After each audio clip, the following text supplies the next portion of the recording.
I shelled out $5,000, 0 cents, for a dream New Year's gala, I told Mom, buzzing with excitement, but she shut me down. Cancel it.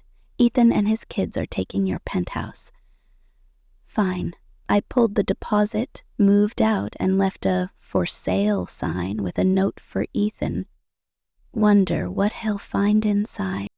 I stood at the edge of my penthouse's rooftop terrace, the Seattle skyline glittering like a promise against the December dusk.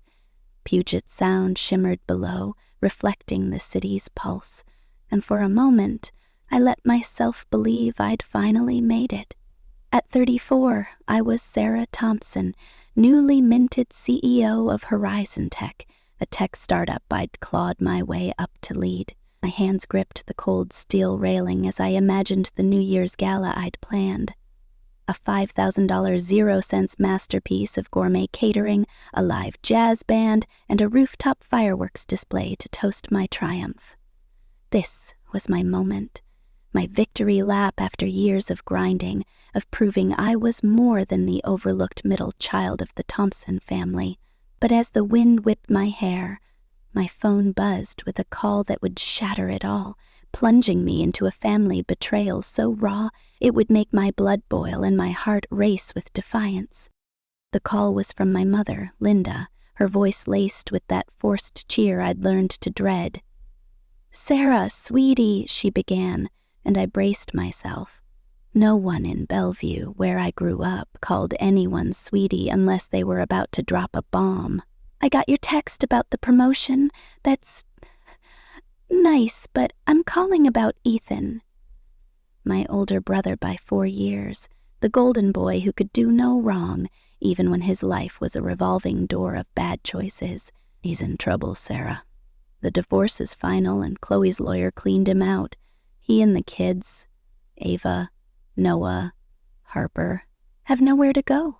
I closed my eyes, picturing Ethan's easy smile, the one that had always gotten him out of jams, the one that had never failed to eclipse my own hard-won achievements. "Mom, I'm sorry to hear that," I said, keeping my tone measured. "But there are shelters, apartments. I can help him look for something affordable." Her laugh was sharp, brittle, like glass about to crack. "Apartments? On what income?" "He's between jobs, Sarah, with 3 kids to feed. Your father and I would take them, but our condo's too small, and Robert's knee can't handle the stairs with all their things." I felt the trap closing in, the same one I'd dodged my whole life. "Your penthouse has that spare room," she continued, her voice hardening. "You're barely there with your work schedule. It just makes sense." I gripped the railing tighter, the cold biting into my palms. "Mom, I'm hosting a gala in 2 weeks. It's for work, for my career. I've already paid the deposit, $5,000, 0 cents, non-refundable. My team is coming, investors, board members. It's not just a party, it's a statement." Her response was a blade, swift and unyielding. "Oh, about that. You'll have to cancel. Ethan and the kids are moving in. Family comes first, Sarah." The line went silent for a moment, but the weight of her words hung like a storm cloud. "Cancel my gala? Surrender my home, the one I'd poured every ounce of my sweat and soul into? No discussion, no compromise, just a decree, as if my life was a footnote in Ethan's endless saga of failure." I wanted to scream, to tell her this was my space, my triumph, my life. But I knew that tone.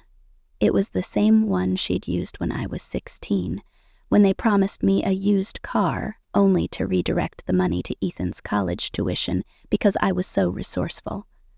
The same one when Olivia, my younger sister, got a shiny new Tesla at 16 because carjacking rates were up, while I was left to scrape by with public transit. Growing up in Bellevue, a cushy Seattle suburb where everyone knew the Thompsons, I'd learned my place early. Ethan was the star, Olivia the baby, and I was the reliable one, expected to prop them up while my own dreams gathered dust. I ended the call with a promise to think about it, but my mind was already racing. I wasn't that kid anymore, the one who nodded and took it. I'd built Horizon Tech from a scrappy startup to a $50 million 0-cents AI powerhouse, outmaneuvering rivals and doubters to secure my CEO title. This penthouse, with its homemade hustle, I'd earned every square foot, every sleek piece of furniture, every bottle of rare bourbon in my climate-controlled wine fridge, and now, because Ethan had gambled away his life, again, I was supposed to hand it over? That night, I couldn't sleep. I paced my penthouse, the city lights mocking my turmoil. I thought of Ethan's charmed existence, the high school football hero who barely passed, the college dropout who chased dreams while I coded through the night. He'd married Chloe, a sweet paralegal who believed she could fix him, and their wedding had been a spectacle that drained our parents' retirement savings. 3 kids followed, Ava, Noah, and Harper, each a new excuse for Ethan's irresponsibility. His crypto schemes and secret gambling debts had finally broken Chloe, who filed for divorce when she found he'd burned through their savings. And yet, somehow, his mess was now my problem. The next morning, I called Mia, my best friend since college, who'd always seen through my family's dysfunction.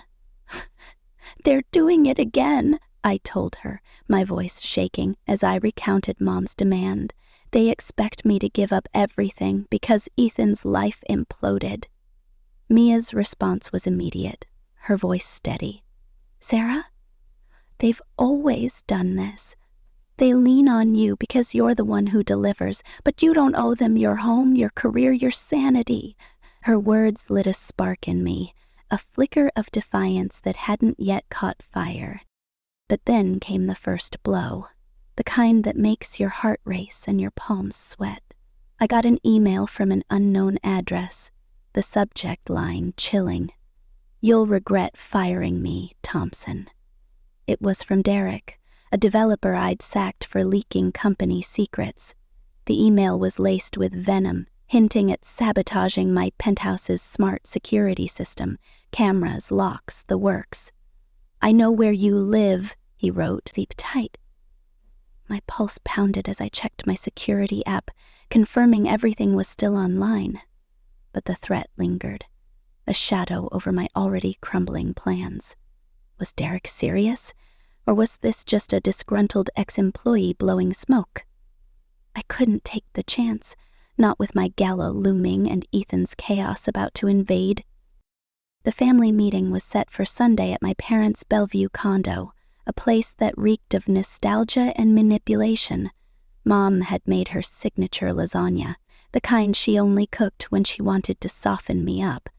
Ethan was already there, slouched on the couch, his red-rimmed eyes and practiced smile making my skin crawl. Olivia, who'd driven up from Portland, shot me pointed looks, as if I was already the villain. Dad, Robert, sat quietly, his silence a weapon in itself. "Let's eat first," Mom said, her voice too bright. "Then we'll talk." Dinner was a masterclass in guilt-tripping. Mom piled Ethan's plate high, murmuring about how stressed he looked, while Dad asked me surface-level questions about Horizon Tech, never once mentioning my CEO title. Olivia chimed in with stories of Ethan's struggles as a single dad, her tone implying I was heartless for not jumping to help. When we finally moved to the living room, the discussion was anything but. It was an ambush. "It's just temporary," Ethan said, leaning forward with that earnest look he'd perfected. 2 months, max. The kids need stability, Sarah." I tried to stay calm, laying out the facts. "My penthouse has 1 spare bedroom. Where will Ava, Noah, and Harper sleep? And my home office. It's non-negotiable. I handle sensitive AI contracts there." Mom waved a hand. "The boys can share the bedroom. Ava can take the couch. You can work at a coffee shop or your office. You're always working anyway." Olivia nodded, adding, "It's not like you need all that space for 1 person." I felt my temper flare, hot and sharp. "I bought that penthouse. I paid for it with my own money, not handouts. I'm hosting a gala that could make or break my career. You're asking me to give that up because Ethan couldn't keep his life together?" The room went quiet, but Ethan's face crumpled in that rehearsed way that always made me the bad guy. "I can't believe you'd throw my divorce in my face," he said softly. "After everything I've been through?" Mom stood, her eyes blazing. "That's enough, Sarah. Family comes first. Ethan needs you. Those kids need a home." Dad nodded, and Olivia's glare could have cut glass. I was outnumbered, outmaneuvered, and out of patience. Against every instinct, I agreed to a temporary arrangement, stipulating that Ethan had to job hunt and find a place within 2 months. As I drove back to Seattle, the lasagna sat like a stone in my stomach. I'd just handed over my sanctuary, my victory, to a brother who'd never once taken responsibility for his own failures. The day Ethan and his kids moved in was a nightmare. I'd expected a few suitcases, maybe a box or two. Instead, a U-Haul rolled up, stuffed with arcade machines, sports gear, and boxes labeled Ethan's crypto setup. My pristine penthouse, with its minimalist decor and curated art, became a war zone. Ava, 13, immediately claimed my designer makeup, smearing my $200 0-cents foundation across her face. Noah, 10, spilled soda on my custom leather couch, leaving a sticky stain. Harper, 8, decided my floor-to-ceiling windows were a canvas for her glittery nail polish. "Where's this going?" Ethan asked, holding a box marked arcade games. I stared, incredulous. "You brought an arcade machine to my penthouse," he shrugged. "The kids need entertainment." I laid down rules. The kids could share the spare bedroom. Ava got the pull-out couch, and my home office was off limits. "I need quiet for client calls," I said firmly. Ethan nodded absently, already distracted by his phone. By evening, my penthouse looked like a frat house after a rager. Toys littered the floor, dishes piled in the sink, and Harper's glittery fingerprints sparkled on my stainless steel fridge. I retreated to my bedroom, the last bastion of my control, and called Mia. "It's worse than I thought," I said, my voice tight. "They're destroying my home, and Ethan's acting like he owns it." "Sarah, you can't let this slide," Mia said. "You're the CEO of a tech company. You don't have to play martyr." But the weight of family obligation pressed down, years of conditioning whispering that I had to fix this, had to be the responsible one. Then came the second blow. I was on a video call with our biggest client, pitching a new AI algorithm, when Noah burst into my office screaming about a broken toy. The client's face froze on the screen, and I saw my credibility crumbling. Later, their rep emailed, "We're concerned about your focus. We'll need to reassess our partnership." My heart sank. This wasn't just about my home. It was threatening my career. The next week, things got worse. I came home to find my office transformed into a game room, my desk shoved against the wall, and my files stuffed into a closet. An arcade machine blinked obnoxiously where my monitors used to be. "What the hell, Ethan?" I demanded. He barely looked up from his phone. The kids needed a space to play. "You're always at the office anyway." I wanted to strangle him, but I held it together. "Barely. This is my workspace. I run a company from here. Move it back. Now." He rolled his eyes, muttering about how I was too uptight. Then came the third danger, the kind that makes your skin crawl. I was on a business trip in San Francisco when my security app pinged a breach attempt on my penthouse's smart locks. Ethan had disabled the system, claiming it was glitchy, leaving my home vulnerable. My neighbor texted, "Saw some sketchy guys outside your place. Everything okay?" I called Ethan, furious. "Why is my security off?" He laughed it off. "Relax, it's probably nothing. Maybe some of my buddies stopped by." Buddies? Ethan's buddies were the kind who'd bet their rent money on a single crypto coin. I reactivated the system remotely, my hands shaking, and hired a private security firm to monitor the penthouse. Was this Derek's doing? or had Ethan's gambling debts brought worse trouble to my door? By week 3, Ethan hadn't applied for a single job. He spent his days trading NFTs, blasting music, and letting the kids run wild. Ava borrowed my $500 0-cents cashmere scarf, which came back with a ketchup stain. Noah used my client contracts as scratch paper for his doodles. Harper's glitter obsession spread to my rug, my couch, my sanity. My work suffered as board members whispered about my distractions. During a critical investor call, Ethan's laughter drowned out my pitch, and I saw the doubt in their eyes. A rival executive, Vanessa, who'd always resented my rise, leaked my gala plans to the board, painting me as extravagant and unfocused. "Is this the leadership we need?" she asked, her smirk audible. My position was teetering, and Ethan was oblivious, lounging in my home like a king. The fourth danger hit like a freight train. I caught Ethan on my company laptop, his fingers hovering over my encrypted files. "What are you doing?" I snapped, snatching it away. He shrugged. "Too casual. Just curious about your AI stuff. Thought I could pitch it to some investors." My blood ran cold. Those files held proprietary algorithms worth millions. Had he sent them to someone? Was he desperate enough to sell my company's secrets to cover his debts? I changed every password, locked him out of my systems, and hired a cybersecurity team to sweep for breaches. The report came back clean, but the fear lingered. Ethan's recklessness wasn't just personal anymore. It was a threat to everything I'd built. The final straw came one Friday night. I'd been working late, dodging Vanessa's snide emails, when my neighbor texted again. "Loud music from your place. Sounds like a party." I raced home, my heart pounding, to find my penthouse transformed into a rave. At least 20 strangers milled about, red Solo cups in hand, the air thick with marijuana and spilled beer. My $500 0-cents bottle of rare bourbon sat open on the counter, half empty. A guy I didn't know was rifling through my wine fridge, pulling out a $700 0-cents bottle of Napa Valley Cabernet. "Ethan said, 'Help yourself,'" he slurred. I grabbed the bottle, my voice shaking with rage. "Everyone out, now!"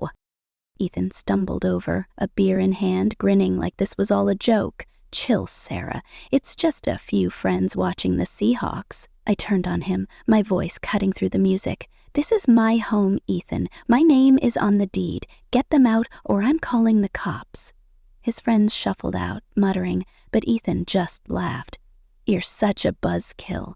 This is our place now, sis. Mom said so." That was it. The moment something snapped inside me, I wasn't just fighting for my penthouse, I was fighting for my life, my identity, everything I'd built against a family that saw me as a means to an end. I called Mia at 2 a.m., my voice raw. "They're not going to stop, are they? They'll keep taking until I have nothing left." Mia didn't sugarcoat it. "They're counting on you bending, Sarah. They always have." "What happens if you don't?" Her question hung in the air, a challenge and a lifeline. I didn't sleep that night. Instead, I sat at my kitchen island, the city lights mocking me through the smudged windows, and made a decision. This wasn't about revenge. It was about survival. I wasn't going to let Ethan or my parents or anyone else dictate my life anymore. By dawn, a plan was forming, one that would shock them all and set me free. But as I stared at my phone, a new text from an unknown number chilled me. "You can't run from us, Sarah. We know where you are." Who was us? Derek, Ethan's gambling buddies, or something worse? I didn't know yet, but I knew one thing for sure. I was done being the family's safety net. I stood in the wreckage of my penthouse, the Seattle skyline mocking me through smudged windows, the faint smell of marijuana and spilled bourbon lingering like a slap in the face. My sanctuary, my hard-earned haven overlooking Puget Sound, had been reduced to a chaotic squat by my brother Ethan and his 3 kids. Toys littered the floor, my custom leather couch bore sticky soda stains, and my $500 0 cents bottle of rare bourbon sat half empty on the counter, a casualty of Ethan's unauthorized rave. I'd just kicked out a crowd of strangers he'd invited into my home, his mocking, "You're such a buzzkill, Sarah," still ringing in my ears. At 34, I was Sarah Thompson, CEO of Horizon Tech, a tech empire I'd built from nothing. But in that moment, I felt like the overlooked middle child again, trapped in a family that saw my success as their personal ATM.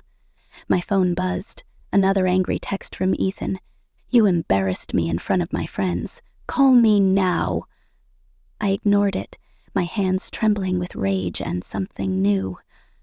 Resolve. This wasn't just about my penthouse anymore. It was about reclaiming my life. But as I locked the door behind the last straggler, a crumpled note slipped under it, the words scrawled in jagged ink. "You can't hide, Sarah. We know what you're worth." My heart stopped. Who was we? And what did they want? The next morning, I woke to the sound of Harper, Ethan's 8-year-old, screaming about a missing toy. My penthouse, once a sleek monument to my grind, was unrecognizable. Ava, 13, had raided my high-end makeup collection, leaving my $200 0 cents foundation smeared across the bathroom counter. Noah, 10, had turned my coffee table into a racetrack for his toy cars, scratching the polished wood, and Ethan, he was sprawled on my couch, scrolling through NFT listings on his phone, oblivious to the chaos. I'd agreed to let them move in against every instinct, because my mother, Linda, had guilted me into it, claiming Ethan's divorce left him and his kids homeless. "Family comes first," she'd said, dismissing my $5,000 0 cents New Year's gala, my career-defining moment, as if it were a frivolous whim. It stipulated Ethan had to job hunt and find a place within 2 months. That was 3 weeks ago, and he hadn't so much as opened a job board. I tried to focus on work, retreating to my home office, the one space I'd declared off-limits. But when I opened the door, my stomach dropped.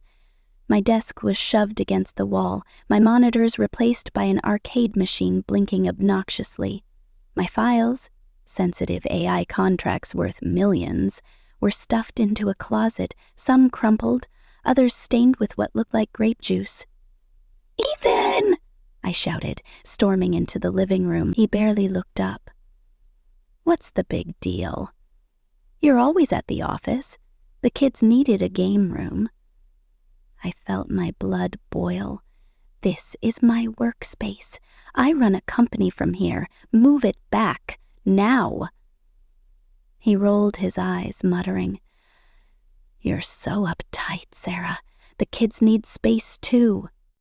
That afternoon, I was on a video call with Horizon Tech's top client, a $50 million 0 cents AI firm, when Noah burst in, yelling about a broken controller.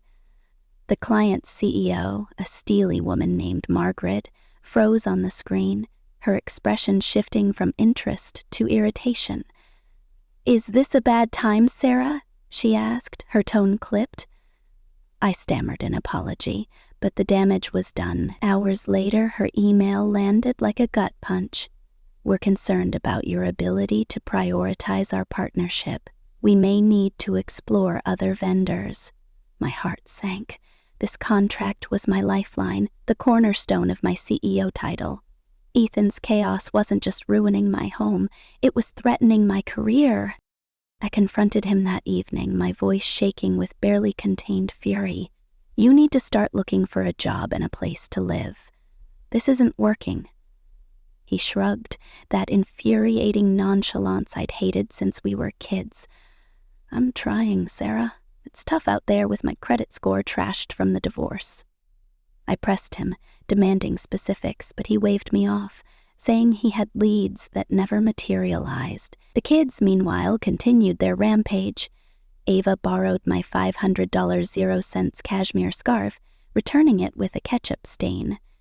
Harper drew glittery stars on my office walls with permanent marker. Noah left sticky handprints on my floor-to-ceiling windows, smudging my view of Puget Sound. My penthouse, my pride, was slipping away, and with it, my sanity. Then came the first real shock, the kind that makes your skin prickle and your pulse race. I was reviewing AI algorithms late one night when I noticed my company laptop was open, the screen glowing with a file I hadn't touched. It was my proprietary code, the backbone of Horizon Tech's $50 million 0 cents contract.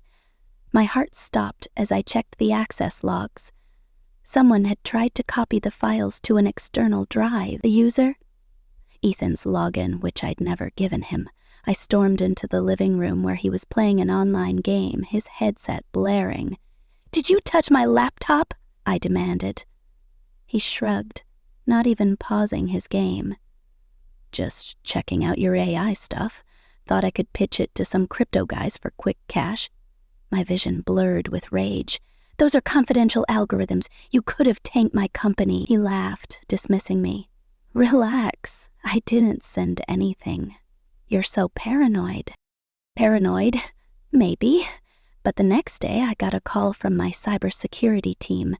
They'd detected an attempted breach on Horizon Tech's servers, traced to an IP address linked to one of Ethan's shady crypto buddies. My stomach churned. Had Ethan shared my login? Was he desperate enough to sell my company's secrets to cover his gambling debts?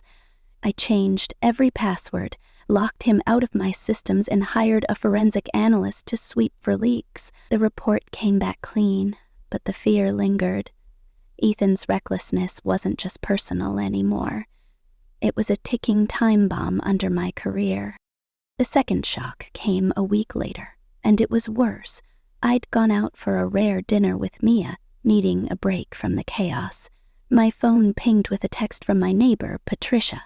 "Your place is loud. Party going on?" My heart raced as I sped home, dreading what I'd find. The penthouse was a disaster.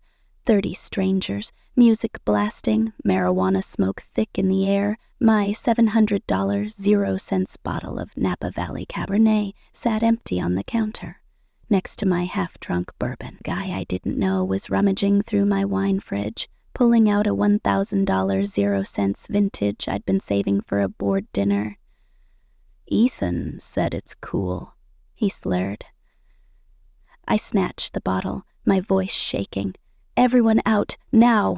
The crowd shuffled out, but Ethan just grinned, holding a beer. "Chill, Sarah. It's just a few friends. You're always so uptight." I lost it.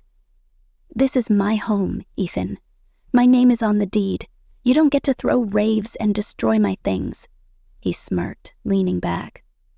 "Mom says it's our place now. Family shares, right?" I felt something snap, a lifetime of resentment boiling over. "Get out," I said, my voice low and dangerous. "All of you, now."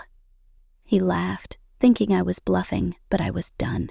I called security, who escorted his lingering friends out, and locked the door behind them. As I stood in the wreckage, my phone rang. "Mom, of course. Ethan says you're throwing them out over a little party," she said, her voice dripping with disappointment. "How could you be so selfish?" I laughed, a bitter sound. "Selfish? I'm protecting my life, Mom. Ethan's not my responsibility." She scoffed. "He's your brother. Family doesn't have boundaries." I hung up, my hands shaking. That's when I saw it, the note from the night before, still on the counter, but now with a new line scrawled in red ink. "You'll pay for this." My pulse spiked. Was this Ethan's doing, or something darker? I thought of the shadowy figure Patricia had mentioned seeing outside my building, watching my penthouse. Were they tied to Ethan's gambling debts? Or was this Derek, the fired employee who'd threatened me? The uncertainty gnawed at me, but one thing was clear. I couldn't stay here. The next morning, I called a family meeting at my penthouse, determined to set things straight. Mom, Dad, Olivia, and Ethan arrived, their faces a mix of indignation and entitlement. I didn't bother with pleasantries. "This isn't working," I said, gesturing to the chaos. Glitter on the walls, stains on the rug, dishes piled high. "Ethan, you haven't looked for a job or an apartment. My work is suffering and my home is unrecognizable." Mom's eyes narrowed. "The kids seem happy here, Sarah. You're making this harder than it needs to be." Olivia chimed in, her voice dripping with fake innocence. "Maybe you should get a smaller place. You're always at work anyway." I stared at them, stunned. "You want me to move out of my home?" Dad, usually silent, spoke up. "It's just temporary, Sarah. Ethan needs time." I laughed, a harsh sound. "Temporary?" I overheard him telling Mom he plans to stay a year. He's gone through my financial records, my laptop. He's throwing parties with strangers who trash my place. Ethan leaned forward, his face a mask of hurt. "I'm trying, Sarah. You don't know how hard this is, but I was done with his act. You have 3 weeks to find a place and a job, or I'm done," I said, my voice steady. Mom gasped. "You'd put your brother and his kids on the street?" I met her gaze. "He's an adult. He figures it out or he doesn't, but I'm not his safety net anymore." The room went silent, but their faces told me everything. To them, I wasn't Sarah Thompson, CEO.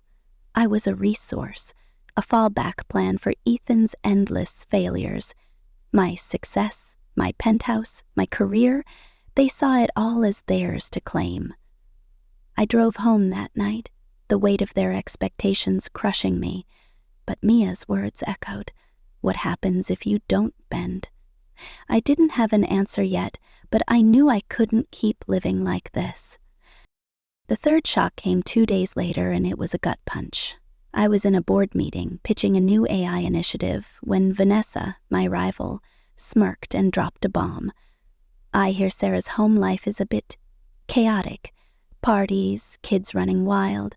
Is she really focused enough for this role?" My blood ran cold. Ethan had been spreading rumors, telling colleagues I was unstable, that my penthouse was a party pad. The board's eyes turned to me, skeptical, and I saw my credibility slipping. I managed a calm response, but inside I was seething. Ethan wasn't just ruining my home. He was sabotaging my career, piece by piece. That night I found him on my laptop again, this time with an encrypted file open, one I didn't recognize. "What is this?" I demanded, snatching the device. He shrugged, too casual. "Just something I found. Thought it might be worth something." My heart stopped. The file was a backup of Horizon Tech's core algorithms, but it was tagged with metadata linked to a competitor's server. Had Ethan tried to sell it? Was this tied to the server breach? I locked the file, sent it to my cybersecurity team, and banned Ethan from my office. But the damage was done. My trust in him was gone, and the fear of betrayal was real. The fourth shock was worse. I came home late, exhausted from damage control at work, to find my penthouse dark, the power cut. Patricia texted. Power company was here. Said the account's in arrears. I called Ethan, furious. "Why is the electricity off?" He mumbled something about forgetting to set up a new account after I'd transferred utilities out of my name. But when I checked the utility records, I saw he'd tried to reroute the bills to my corporate account, risking an audit. My hands shook as I paid the overdue balance to restore power. But the message was clear. Ethan wasn't just careless.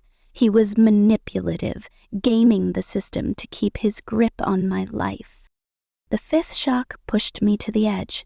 I was working late when my security app pinged. A fire alarm in my penthouse. I raced home, heart pounding to find smoke pouring from the kitchen. Ethan's friends had thrown another unauthorized rave, overloading the outlets with DJ equipment and nearly setting the place ablaze. The fire department was there, hosing down a smoldering extension cord. My rug was charred, My cabinet scorched. Ethan stood outside, shrugging. It was an accident, Sarah. Chill. I wanted to scream, to shake him until he understood the stakes. Instead, I called my lawyer, Jessica, and told her to start the process to sell my penthouse. I was done. That night, I sat with Mia at a Capitol Hill bar, my hands wrapped around a coffee, my voice raw. They're never going to stop, are they? They'll keep taking until I'm nothing.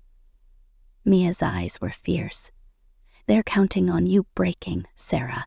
They've always leaned on you because you're the strong one, but you don't have to carry them anymore. Her words hit like a lifeline, pulling me from the edge. I thought of the note under my door, the shadowy figure outside, the encrypted file. Was Ethan just a reckless fool, or was he tangled in something darker? And why had Mom's guilt-tripping calls suddenly stopped? What was she hiding? By dawn, I'd made my decision. I wasn't just fighting for my penthouse. I was fighting for my life.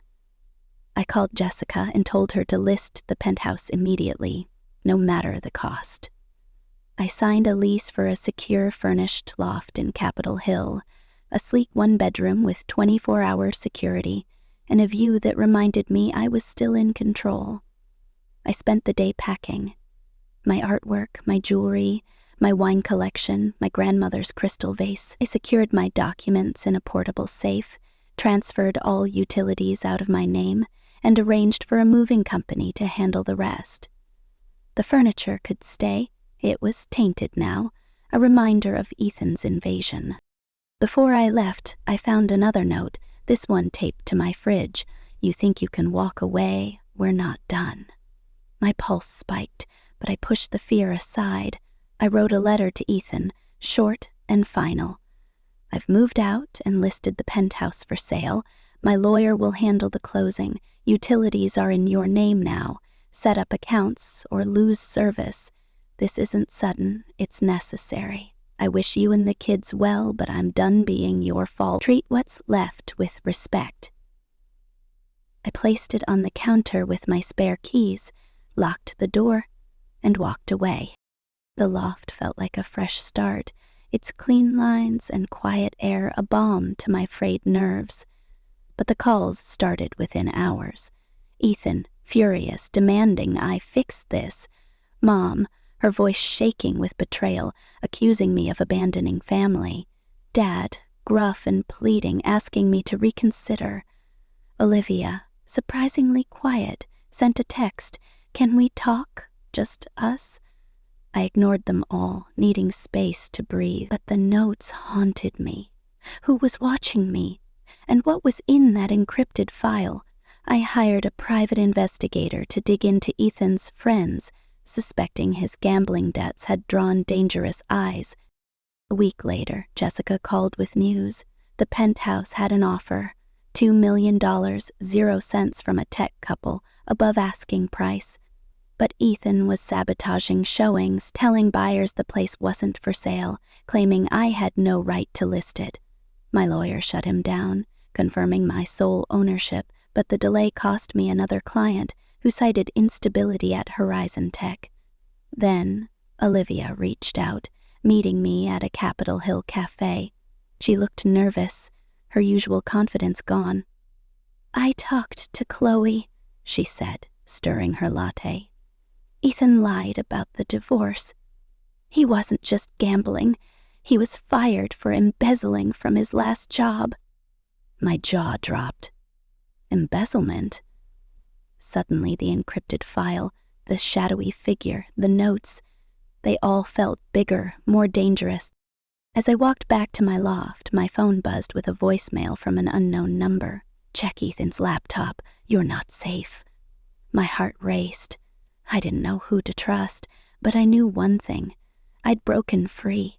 The penthouse sold a month later, and I used the proceeds to buy a 4-bedroom home in Queen Anne, a sanctuary with a garden and a home office built for my dreams. My housewarming, surrounded by Mia, my team, and new neighbors, I raised a glass to boundaries and to knowing our worth.